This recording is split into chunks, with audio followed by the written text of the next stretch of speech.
Senhores telespectadores da UniTV e TV O Fluminense, muito boa tarde. Nesse momento, damos início ao programa Grupo Mônaco de Cultura e Saúde, que vai ao ar, ao vivo, todas as terças-feiras, às 15 horas. Neste primeiro bloco, bloco de cultura, temos a honra de receber como convidada a diretora do Museu Antônio Parreiras, a socióloga, mestre em artes pela Universidade Federal Fluminense, Kátia de Marco, que nos falará um pouco sobre o notável artista, sua vasta obra.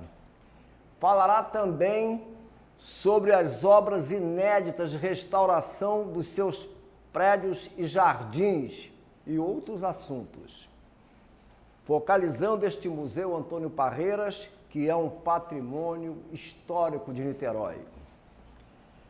Pelo que venho acompanhando, Kátia de Marco é uma personalidade muito dedicada e vem trabalhando em pró do Museu Antônio Parreiras. Boa tarde, Kátia de Marco. É uma satisfação imensa recebê-la aqui no nosso programa. Boa tarde, Carlos Mônaco. Eu quero agradecer imensamente a oportunidade de estar aqui com você, enfim, nesse programa que é uma referência da cultura niteroense há tempos e que eu acompanho. Portanto, é uma alegria estar aqui podendo trazer notícias, novidades, enfim, sobre o momento atual, né, e com relação ao Museu Antônio Parreiras, que é uma instituição importante para a nossa cidade, um patrimônio importante para Niterói. Sem dúvida alguma. Kátia, vamos iniciar a série de entrevistas e eu gostaria que você nos falasse, fizesse um resumo sobre o histórico do Museu Antônio Parreiras, casa e ateliê do pintor, né? E também o histórico da sua fundação.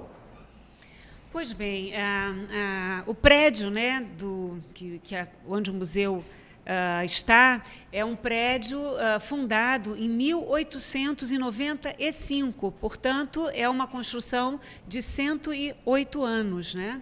E é um prédio, enfim, que é construído pelo ilustre arquiteto paulista Ramos de Azevedo, que também, né, foi o arquiteto da Pinacoteca de São Paulo, da Casa das Rosas. Ele, enfim, nesse período, ele construiu prédios importantes, né, e de que nós tenhamos notícia, é o único prédio do Ramos de Azevedo no estado do Rio, né? Até o momento eu não tive nenhuma informação diferente. E o prédio foi construído pelo Antônio Parreiras, que já como artista, né, começando a ter algum reconhecimento em relação à sua arte, consegue, em uma exposição em São Paulo, vender 24 telas. E, com a verba dessa venda, ele comprou parte da chácara Albana Lamé, na região ali onde era o Caminho do Mato, né, onde se situa hoje o bairro do Ingá.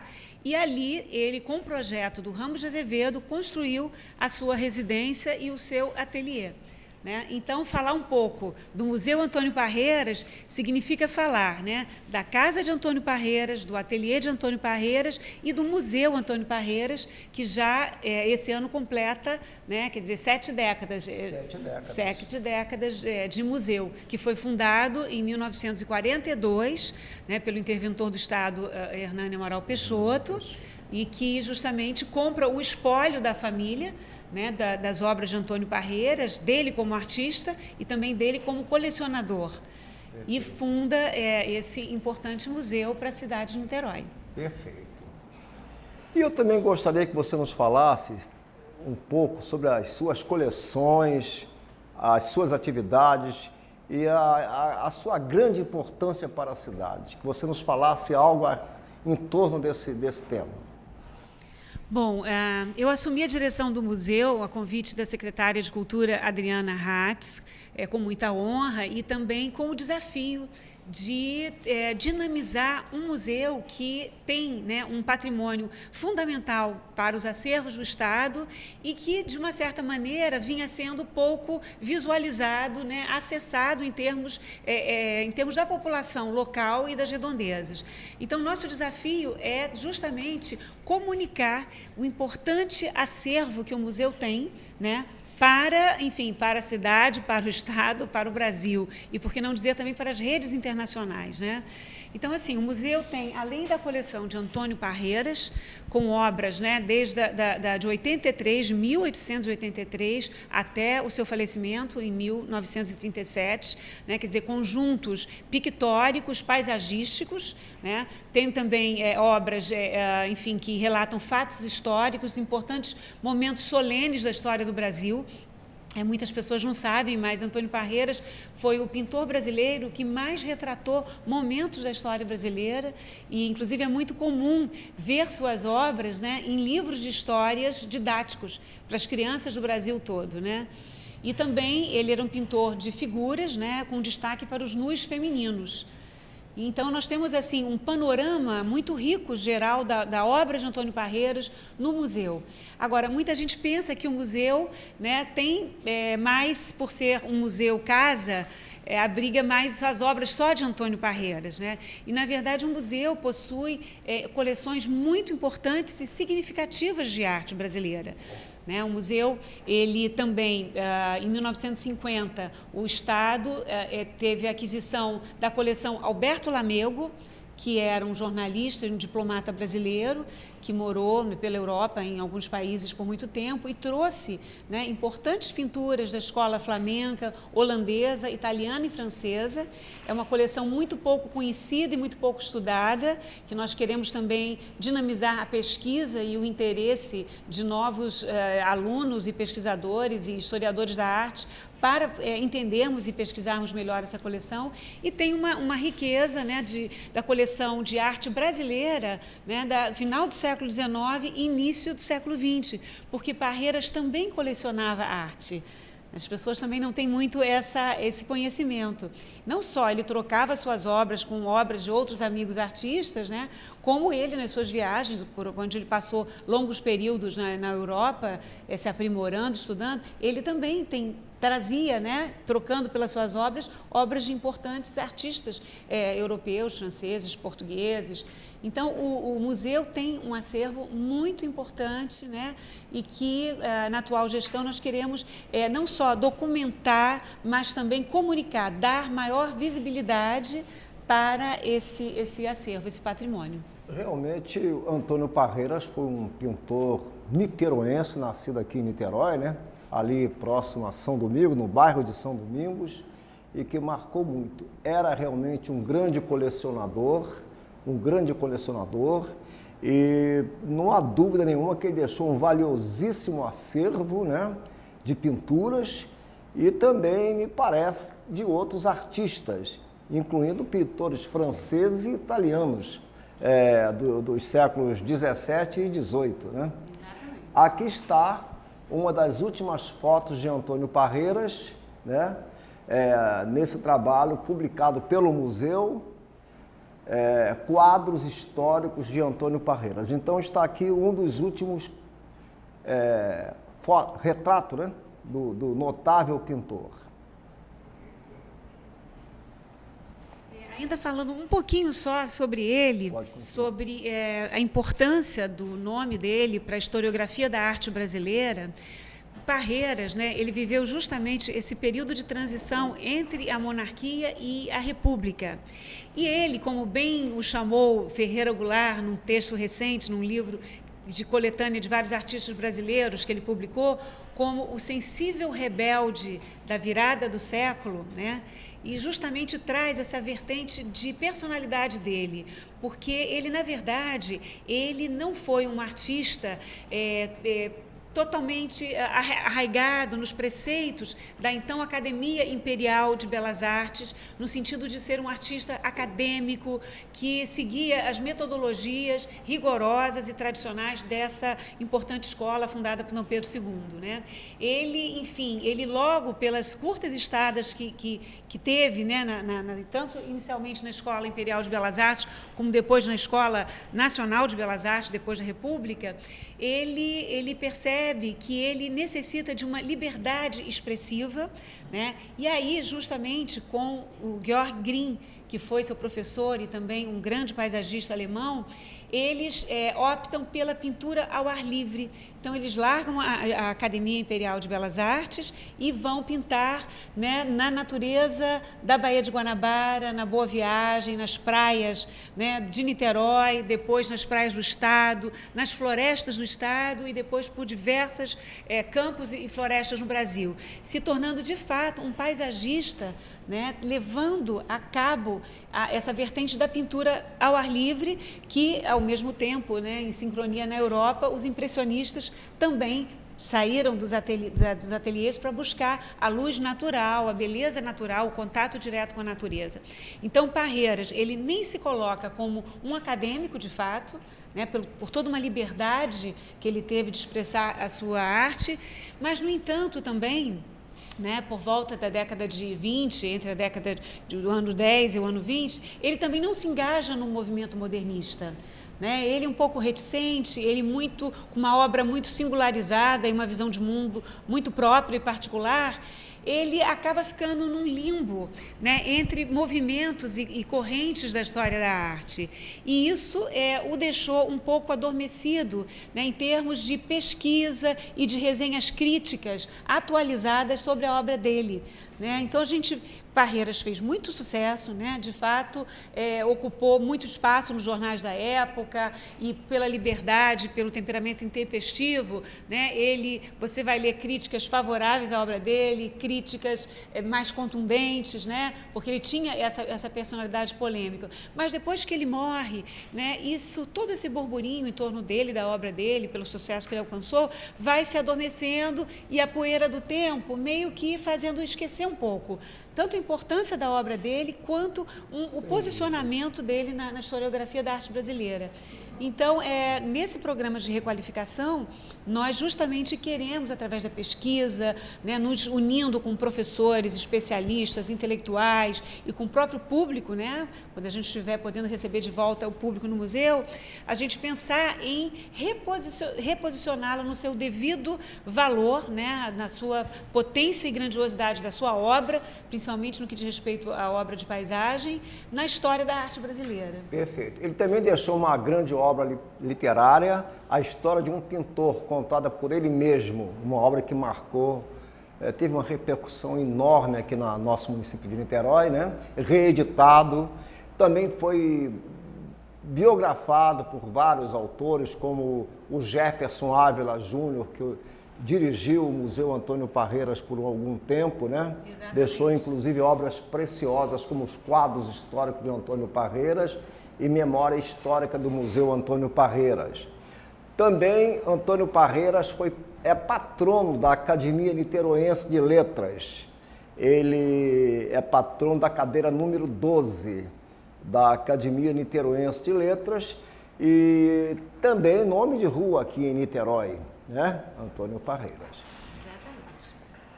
Eu queria saber, nós estamos falando um pouco a respeito de Antônio Parreiras e sua obra. Você poderia me dizer, Kátia, aproximadamente quantos trabalhos ele deixou? Quantas obras? Olha, no núcleo inicial que formou o acervo do museu no período de compra do espólio pelo Estado, né, em torno de entre 250 e 300 obras, né? E também as obras que ele adquiria como colecionador.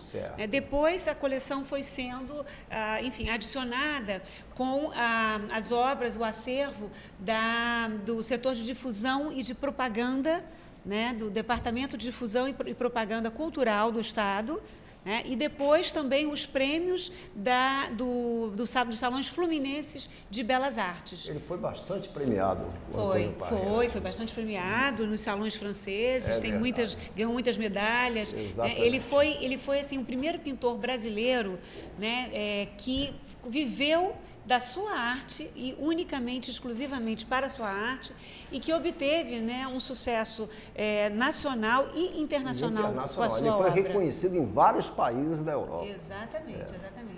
E então, viveu bastante, né, até os 77 anos, teve uma produção artística de em torno de 50 anos e deixou uma vasta obra, né, pelo Brasil afora. Ele fixou-se na Itália, precisamente em Veneza, por um período, né? Exatamente. Se não me engano, 2 anos. Exatamente. Ele foi estudar com o professor italiano Cárcamo, né, para justamente tentar aprimorar seus estudos de figura, da figura humana. Kátia, eu queria que você também nos falasse sobre o programa de requalificação institucional ao qual o museu passa. Obras de inédita de restauração dos seus prédios e jardins.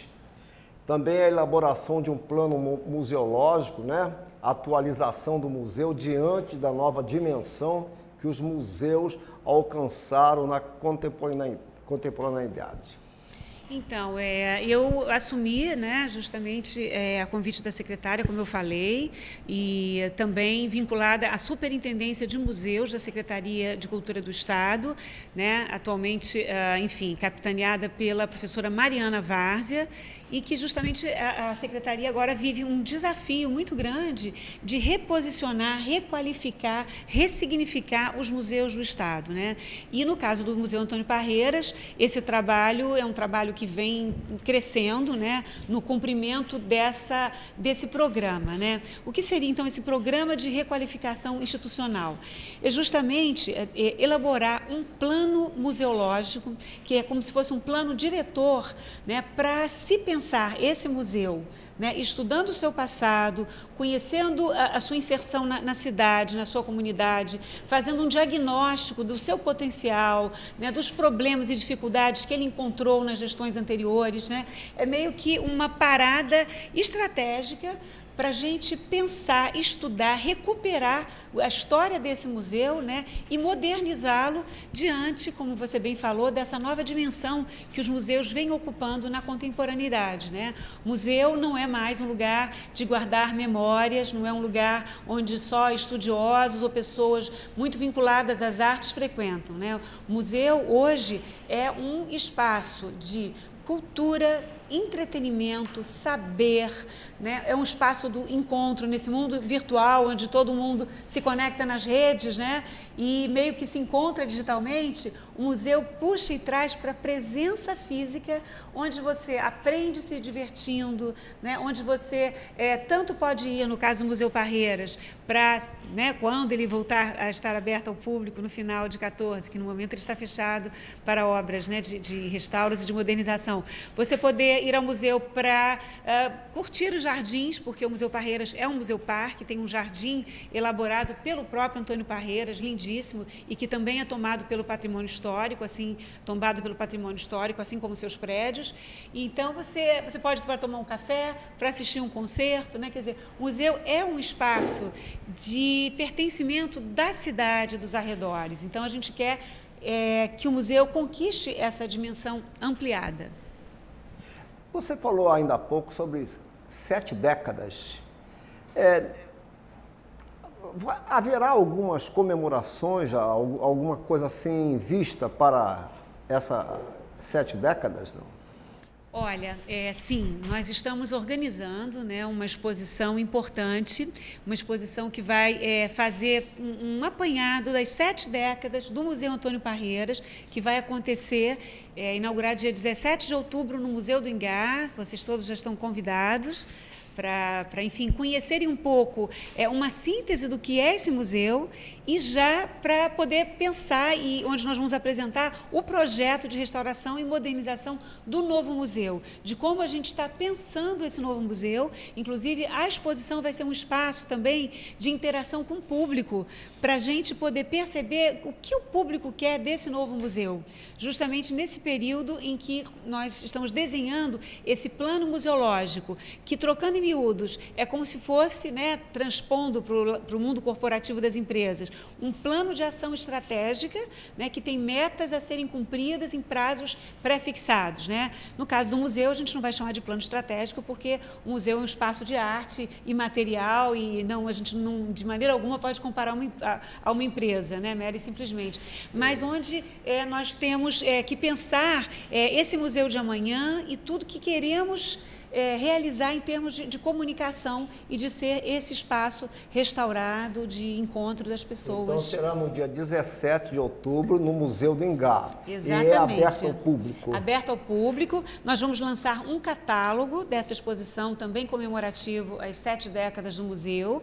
Nós estamos, inclusive, também dentro dessas comemorações com o apoio fundamental da UniTV, da Universidade Federal Fluminense, desenvolvendo um projeto de história oral, onde, enfim, a equipe da UniTV, coordenada pelo José Luiz Sanz, está justamente coletando depoimentos de pessoas e intelectuais envolvidos no universo de Antônio Parreiras, do museu e da sua cidade, né? Inclusive, nós tivemos a oportunidade de ouvir o professor Carlos Mônaco, que já deu o seu depoimento, e pessoas como o Cláudio Valério Teixeira, Emanuel de Macedo Soares, Ferreira Goulart, enfim, inúmeras pessoas vinculadas ao conhecimento e à pesquisa de dados que possam elucidar mais material para o Museu Antônio Parreiras e ficar como patrimônio arquivado nos anais do museu. São depoimentos importantes. Ferreira Goulart, o Emanuel Marcelo Soares, que é considerado um dos grandes historiadores aqui do nosso município, né?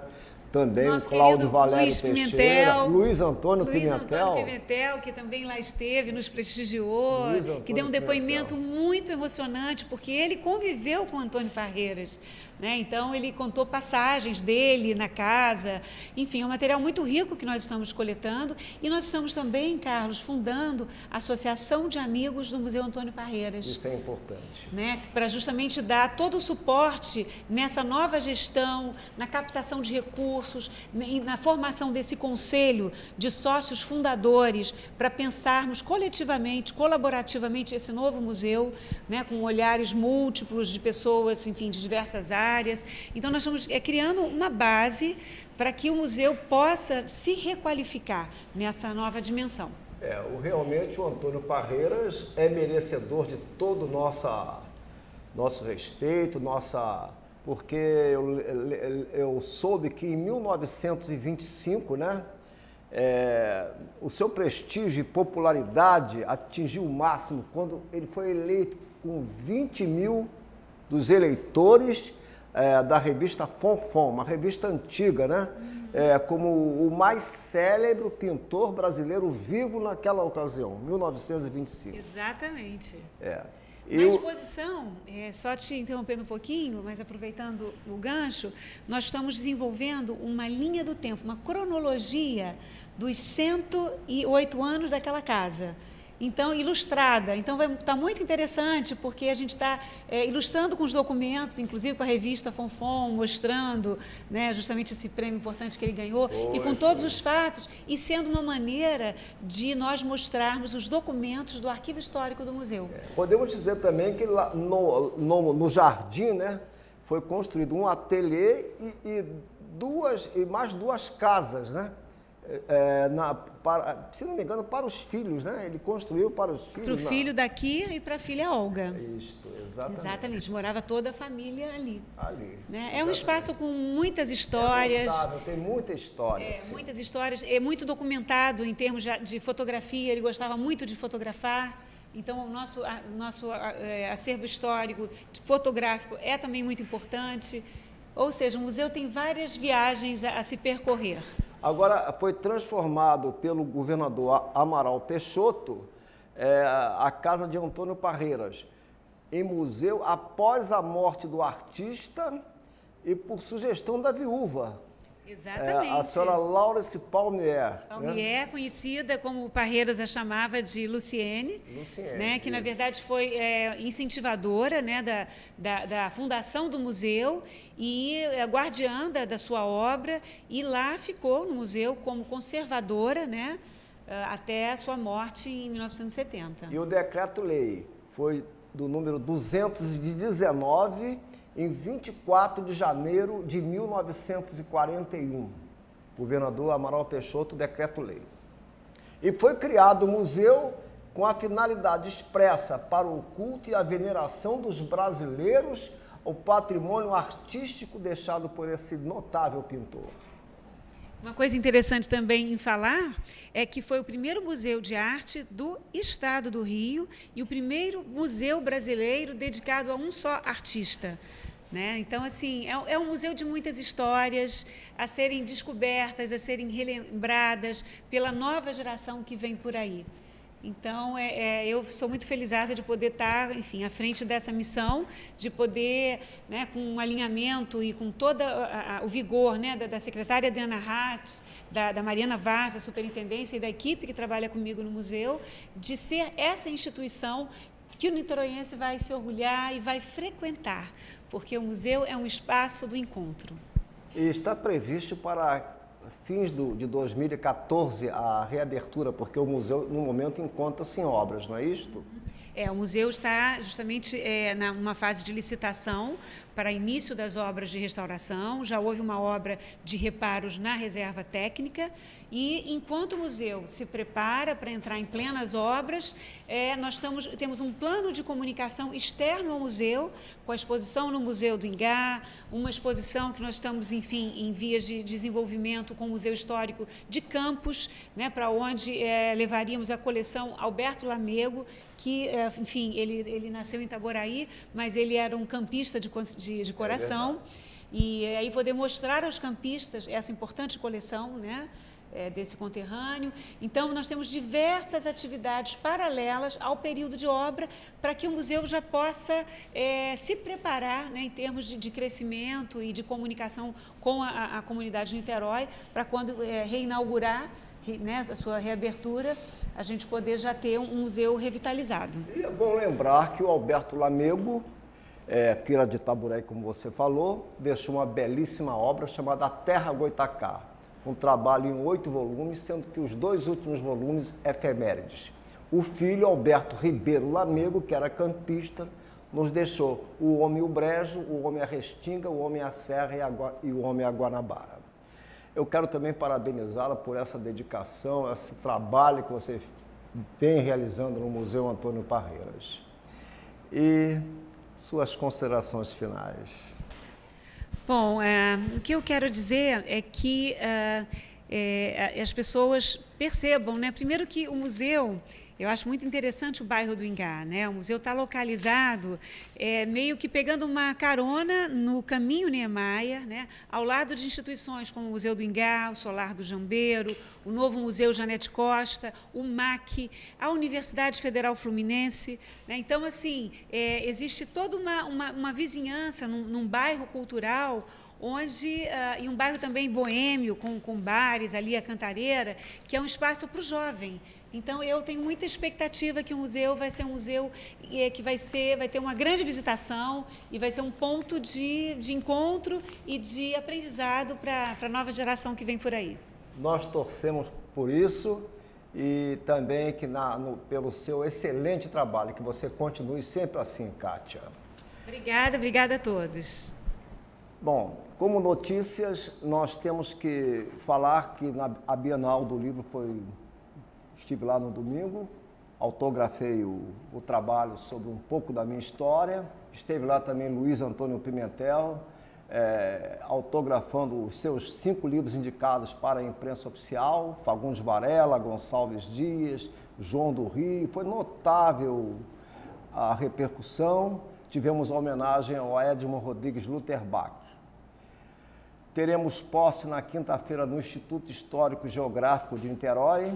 E quarta-feira, dia 4, teremos uma apresentação da Ângela Gemés no Teatro Abel, na qual fui convidada a fazer a apresentação da peça que será apresentada, né? Então, despeço-me agradecendo a ilustre presença da socióloga e diretora do Museu Antônio Parreiras, Kátia de Marco, e também aos nossos queridíssimos telespectadores. O segundo bloco, o bloco de saúde, terá o comando da psicóloga, acadêmica e escritora Elizabeth do Vale. Muito obrigado a todos e até a próxima.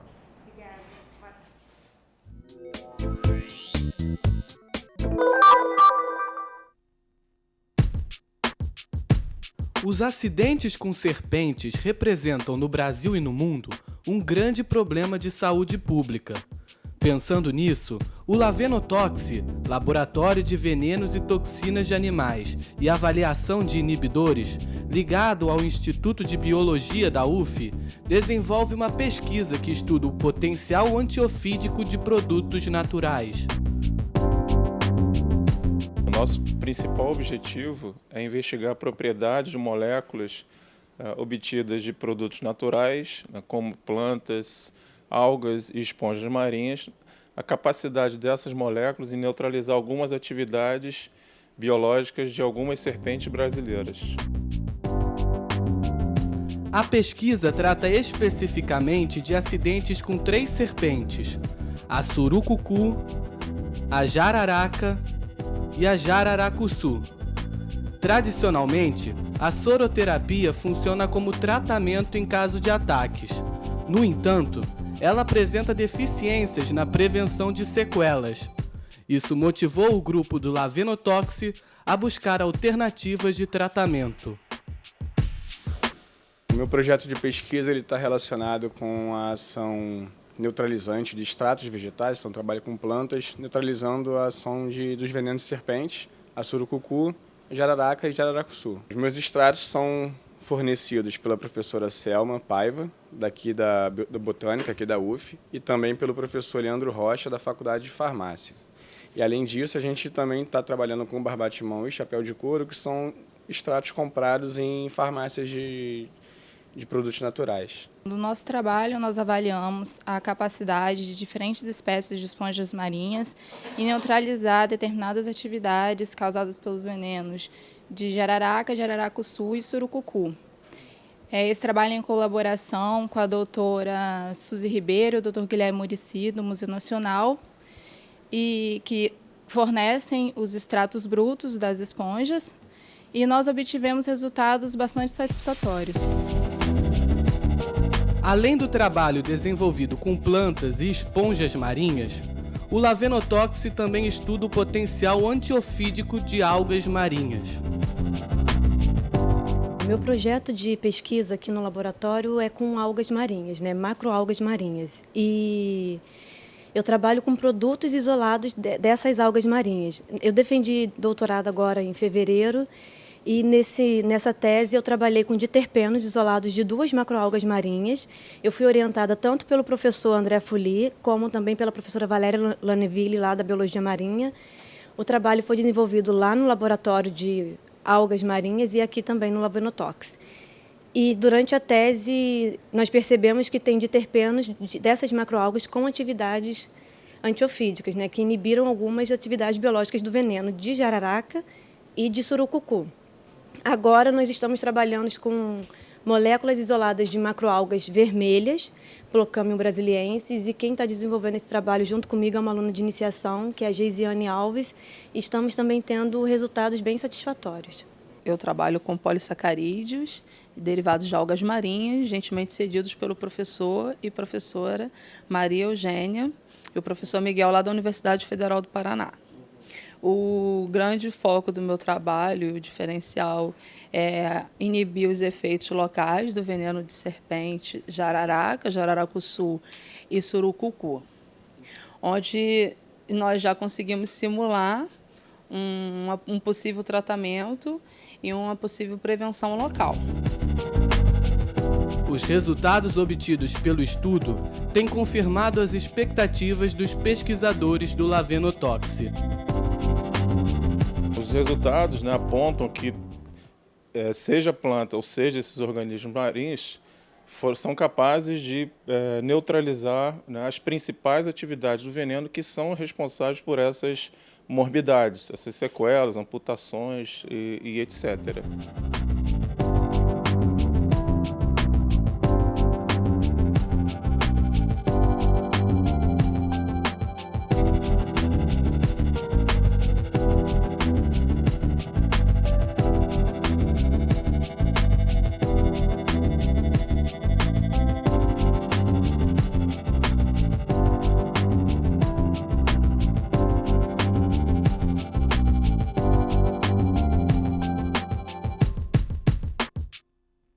posição hoje. Boa tarde para você que nos assiste. Estamos aqui com mais um Bem-Estar e Saúde. E hoje conosco a professora Márcia Maria de Jesus Peçanha. Márcia, seja muito bem-vinda ao nosso Bem-Estar e Saúde. Boa tarde, Elizabeth do Vale. É um prazer estar aqui com vocês nesse programa falando sobre educação e saúde. A Márcia, você está como diretora do... Não, atualmente, quer dizer, eu estou coordenando esse núcleo, que é chamado NUEC, que é o Núcleo de Educação e Cidadania, que é ligada à PROEX, a Pró-Reitoria de Extensão da UF. E esse núcleo, né, ele tem por objetivo trabalhar justamente com cursos de extensão abertos à cursos comunidade. De extensão e aperfeiçoamento à distância. Então, os cursos são esses aqui? Escola que Protege, Enfrentando a Violência contra a Criança e o Adolescente, Educação em Direitos Humanos, Gênero e Diversidade na Escola, Educação de Jovens, Adultos e Idosos. Vamos mostrar aqui qual é a câmera que vai se aproximar. Inácio? Aqui. A Márcia é também a presidente da Academia Niteroense de Letras. Onde você é membro, titular da Academia Niteroense de Letras e também de outras academias literárias. A Elizabeth não cuida só da saúde, mas também da saúde literária e intelectual. Mas tenho me dedicado muito à saúde, né? Tenho até estado, de certa forma, um pouco em falta com vocês, com você, com os meus de colegas. Outras formas.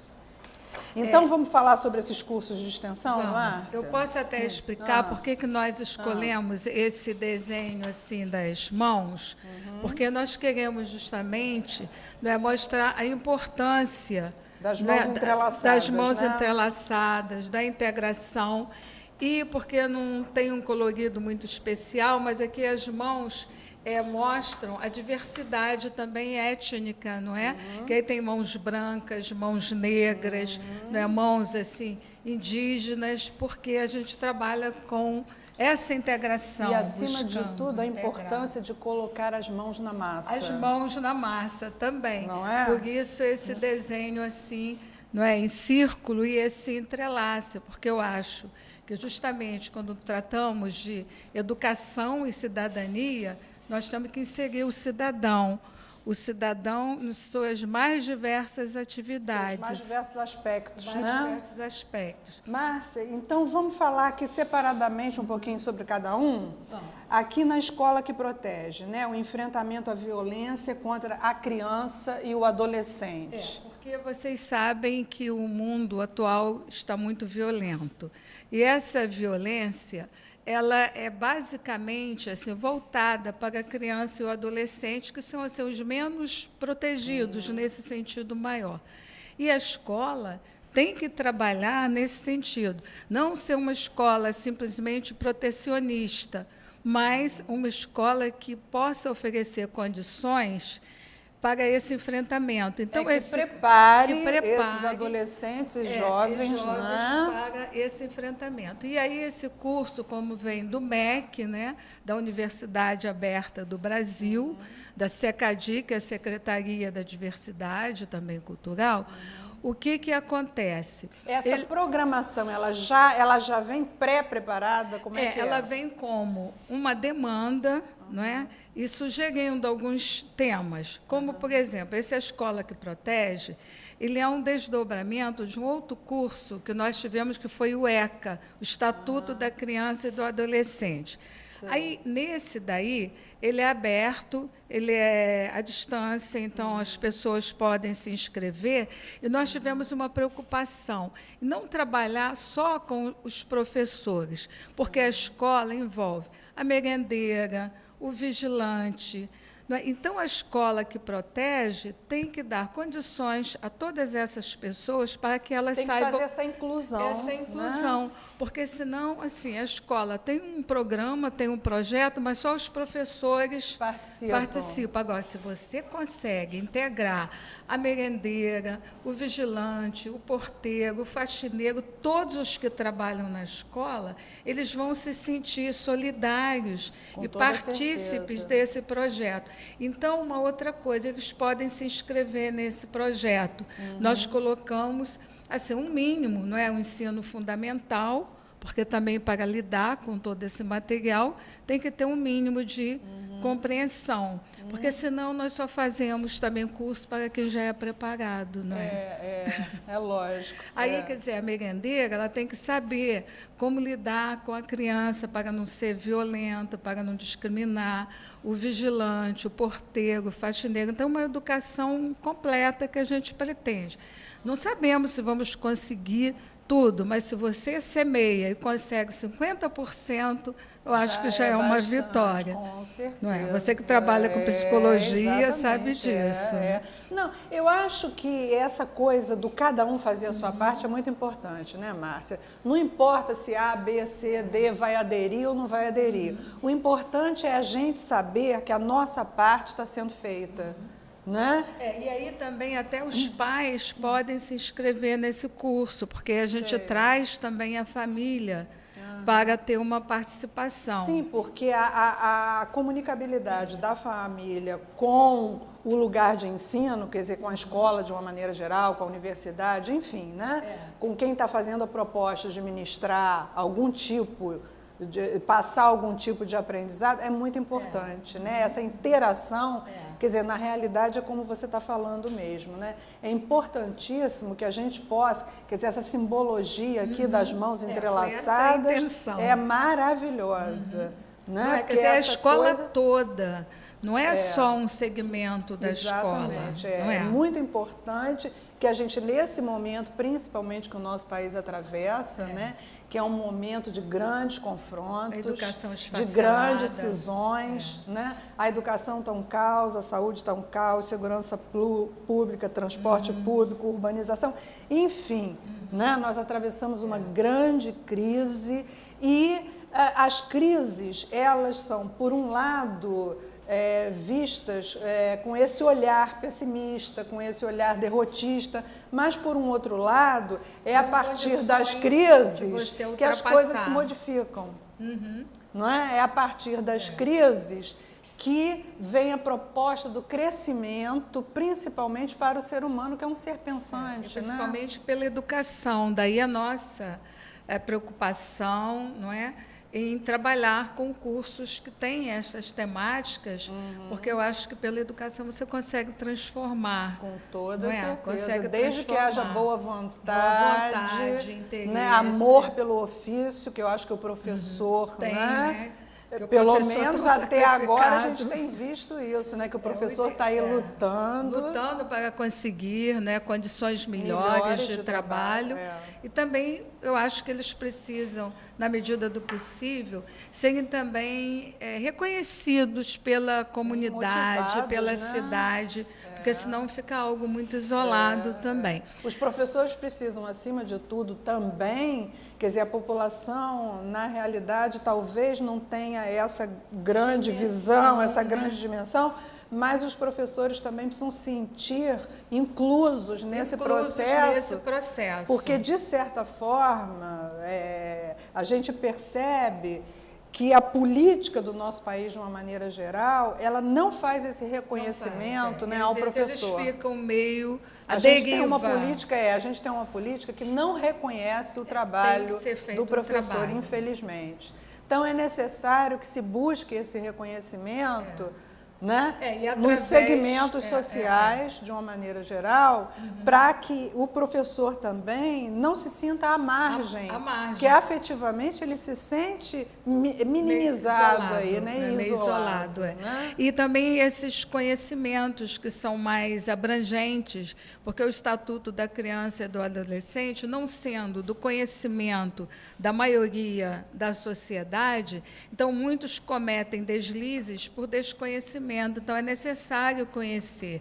E aí vem esse outro curso, que é Educação em Direitos Humanos. Justamente para você reconhecer todos os direitos humanos, quer dizer, da criança, do adolescente, do cidadão. E principalmente do idoso, principalmente do idoso. Até a gente tem um outro curso. O outro é Gênero e Diversidade na Escola, porque hoje também muito se discute essa questão do gênero, da diversidade, né? Todas as formas de diversidade, não é? E, às vezes, nós tínhamos, enquanto educadores ou enquanto gestores, uma visão única de um determinado padrão, de um determinado modelo. E agora, não, nós temos o quê? Que respeitar as diferenças. Vem se enfrentando, a gente vem enfrentando a população de uma maneira geral, não só os órgãos ligados à educação, né, mas os órgãos ligados à saúde, né, enfim, aí essa diversidade agora de padrões de conduta que começam justamente a desafiar o comportamento humano de uma maneira geral. E aí, não é, tem que ter uma visão, não é, de tolerância, de compreensão, porque senão nós, na escola, vamos discriminar um ou outro por desconhecimento. Antigamente não existia esse termo, né? O bullying, que tanto se fala, mas sempre existiu, sempre, né? A chacota, a discriminação, o preconceito com aquele que é mais gordinho, com o que é negro, com o que já tem, né, uma outra opção sexual. Com, às vezes, o que é mais franzino também. Com o que é mais franzino. Né? Então, hoje, quer dizer, quando nós trabalhamos também com gênero e diversidade na escola, é nesse sentido, é nessa tentativa de minimizar, de minorar esses estranhamentos que são causados pelo desconhecimento da maioria da população. Inclusive os confrontos, Márcia, que a gente tem assistido ultimamente nos informativos da mídia de uma maneira geral, mas a gente tem visto, inclusive, confronto com professores. Como é que você, como educadora, professora, né, da Universidade Federal Fluminense, como é que você vê essa questão, né, desse tete-a-tete, professor-aluno? Quer dizer, como é que você tem visto esses últimos confrontos e qual é a sua experiência de lidar com jovens, né, e de lidar com isso em sala de aula? Olha, esses confrontos têm até deixado todos nós, né, professores, bastante alarmados. Particularmente, eu nunca tive um confronto assim do tipo desses, né, que a gente está vendo atualmente, bem ameaçadores. Mas os jovens, hoje, quer dizer, é natural do jovem ter sua rebeldia, mas desde que seja uma rebeldia, como já dizia o Papa Francisco, que tão bem falou, né, a respeito disso, deve ser uma rebeldia para que você consiga novas propostas. Para revolucionar no bom sentido. No bom sentido. E, às vezes, por uma distorção, por um descaminho, assim podemos dizer, às vezes os jovens também tomam um rumo não desejado. E os professores, já pelo cansaço ou pela falta de tolerância, quer dizer, também não tem uma base psicológica, que é preciso também hoje para lidar com jovens, adolescentes e crianças. Nós somos avós também, sabemos disso. Então, a gente sabe, né? Então, nós temos que ser abertas ao diálogo, a um diálogo franco. E como a gente franco. aprende com eles, né, Márcia? Como a Márcia? gente aprende com eles. Então, eu acho que, acima de tudo, é necessário um diálogo. Agora, esse diálogo, ele é construído ao longo do tempo, não só na escola, mas também na família.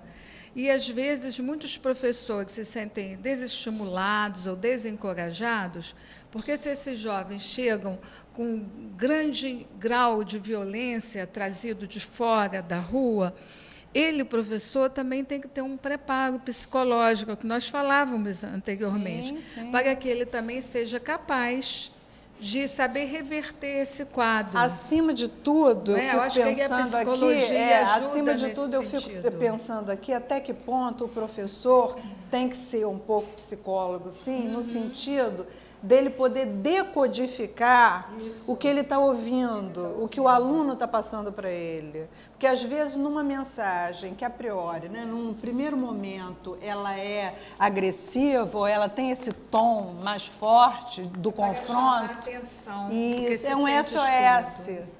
Né? Quer dizer, até que ponto alguém que está sofrendo, alguém que está precisando de socorro, está pedindo, né, um auxílio, e não está sabendo pedir muito bem. E aí então, deixa essas marcas que são assim, chamar atenção. Aí você tem que olhar para aquele aluno, né, de uma forma diferenciada. Por isso que o professor, ele deve ser muito bem preparado, os governos, né, devem investir muito nos professores e ter políticas públicas, não é, que favoreçam esse tipo de curso, de formação. Por isso que, com pouco tempo que eu tenho, que a gente já faz bastante coisa, eu aceitei esse desafio de estar junto com esses professores, não é, trabalhando nesses cursos. Cada curso desse tem um coordenador, quer dizer, eu estou aglutinando todos, né, em nome da PROEX e do NUEC. E como a gente tentou pegar todos esses segmentos, quer dizer, da infância a idade o idoso, aí tem esse outro curso, Educação de Jovens Adultos e Idosos, tem até uma complementação na diversidade, porque hoje, não é, com a longevidade, né, que nós estamos tendo um número crescente de idosos, nós precisamos com uma média de vida de 74 anos, se não me engano. Nós precisamos dar condições a esses idosos, porque os idosos também eram muito relegados, né? Ainda são. Eram, não, ainda são. Né? Embora então, já tenham programas e tal, o Estatuto do Idoso já favorece. E esse curso também tenta justamente também envolver, absorver esses adultos que não puderam estudar no período, não é, normal, regular, e ficaram, às vezes, assim, um pouco à margem, mas são pessoas que têm uma vontade imensa de continuar. E a idade madura, não é, como a gente chama, vamos chamar assim, ela pode produzir muitos frutos ainda. Por isso, esse curso, Educação de Jovens, Adultos e Idosos na Diversidade, tentando justamente abranger essa população. Então, por isso que esses 4 cursos, não é, eles compõem um ciclo. Eles se complementam. Eles se complementam. Né? Daí até a figura assim, das mãos. Isso. Quer dizer, você precisa proteger a criança, o adolescente, não é, ele conhecer os direitos humanos, você reconhecer... E uma coisa também importante, a diversidade. A integração das crianças com os adolescentes e com os idosos, coisa que, de certa forma... Nossa, há um distanciamento, uma coisa enorme, né? E, às vezes, a criança não tem aquele respeito pelo idoso, como o adolescente também, não tem esse respeito pelo idoso. Já assim, a gente tenta fazer essa integração. Que você sabe que em alguns países, os idosos... Vamos mostrar aqui novamente. Os idosos até dão aulas ou contam histórias para os mais jovens, buscando justamente essa integração, não é? Dos idosos, quer dizer, você aproveitar a força da sabedoria dos idosos, que eles têm muito para transmitir para a gente. Né? E eu fico pensando também que hoje a própria carga horária de trabalho dos pais, né, de certa forma, desfavorece um pouco o entrosamento entre pais e filhos. E seria muito bom, então, que nesse intervalo aí, vamos dizer assim, onde há um distanciamento entre pais e filhos, que as pessoas mais idosas da família, no caso os avós, pudessem aproveitar esse momento para ter com as crianças uma aproximação maior. Um diálogo, um sorrir em conjunto, um brincar em conjunto, porque o idoso, ele gosta também dessa parte lúdica. Porque nós, às vezes, por desconhecimento ou por falta de tempo, né, não mantínhamos com os idosos uma conversa, eles são tão felizes quando nós podemos conversar com eles, dialogar com eles. Não é? Aí a gente também se sente tão bem, tão enriquecida. Eu me senti muito enriquecida quando conversava com minha avó. Não é? Eu acho que você com sua mãe, eu também com a minha... com meu avô, tinha uma loucura pelo meu avô. Então, isso é muito positivo. Então, quando a gente trabalha também com a educação de jovens, adultos e idosos, é essa busca. Agora, cada curso desse está com um coordenador, só para eu citar o nome desse. Escola que Protege está com a professora Felisberta Trindade. Beleza. O Educação em Direitos Humanos é um professor de Sociologia aqui da UF, é o professor Edilson. O Gênero e Diversidade é o professor Rolf, que é lá de Santo Antônio de Pádua, é o professor da UF.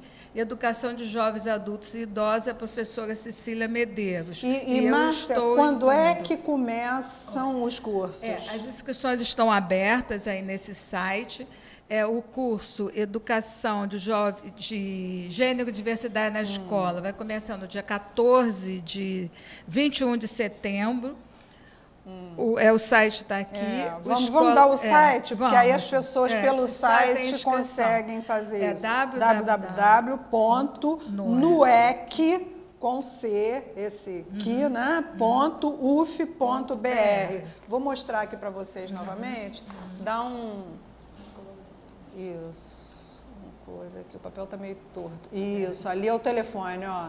É o 2629, é isso? 2478 ou 2479. E o site está em cima lá. E tem o e-mail nuecproex.uf@gmail.com. Então tá aí, gente, para vocês. Estamos a quantas do nosso tempo? 3. A quantos minutos? 3. Ah, tá. Então ainda podemos aqui falar alguma coisa. Márcia, eu queria colocar aqui para você que eu vejo atualmente ainda uma defasagem muito grande em relação ao adolescente, à criança e ao idoso, nesse distanciamento de relacionamento mesmo. Né? Quer dizer, nessa pouca oportunidade que o idoso tem de poder estar passando para as crianças, para o adolescente, para o jovem mesmo, alguma coisa da experiência, do viver dele. Como é que você vê isso? Então, na medida do possível, num desses cursos, nós vamos tentar até promover encontros dos pais, tá, com os jovens, fazer assim, um evento cultural, né, um evento na escola em que a gente possa fazer essa integração. Alguma atividade de reforço à parte que possa ajudar. E até com relação à educação de jovens, adultos e idosos, fazer também essa ponte, porque jovens, adultos e idosos, você pode ter alunos jovens, não é? E você tem idosos e, às vezes, até da mesma família. Sim. E até da mesma família. O que incentiva, no caso, eu estou citando um exemplo, a mãe, né, incentivar cada vez mais o filho a estudar. E o filho também incentivando a mãe como outra forma de experiência, de visão de mundo, porque são diferentes. Então, quer dizer, as nossas intenções são as melhores possíveis. Esperamos conseguir realizá-las, não é? Porque realmente existe essa defasagem que você se referiu e a gente está tentando Eu vejo fazer muito isso no consultório, né? Porque na clínica diária de atendimento no consultório, a gente vê muito essa defasagem, né? Você tem essa visão, então, muito Márcia, bem. então vou pedir, a gente já está chegando ao finalzinho da nossa programação, vou pedir suas considerações finais e desde já te agradeço muito a participação e que isso dê muito certo, porque é tudo que a gente precisa, né? Então, suas considerações finais. Bom, quero agradecer aqui a direção do programa, né? O convite foi assim de última hora, mas foi muito bem aceito e pude falar do curso aí. Muito grande para gente. Senão teria preparado até mais coisas para falar, mas eu acho que assim também foi bom, porque foi espontâneo. E que nós, né, enquanto cidadãos, possamos cada vez mais buscar essa integração entre os jovens, os adolescentes, as crianças e os idosos, porque a nossa sociedade é formada de todas essas faixas etárias, e uma complementa a outra. Ok, obrigada, Tá, Márcia. obrigada. Gente, então vocês estão vendo o seguinte, olha só, vou olhar para aquela câmera ali, olha bem para cá, eu vou olhar bem para você e vou te deixar um recado muito bonito. Olha, acredite, mas é a união que faz a força. A gente sozinho não é nada, mas unido a outras pessoas, a gente fica forte, a gente fica decidido e a gente leva esse país, que precisa de muita força e muita união. Beijo, até o próximo programa.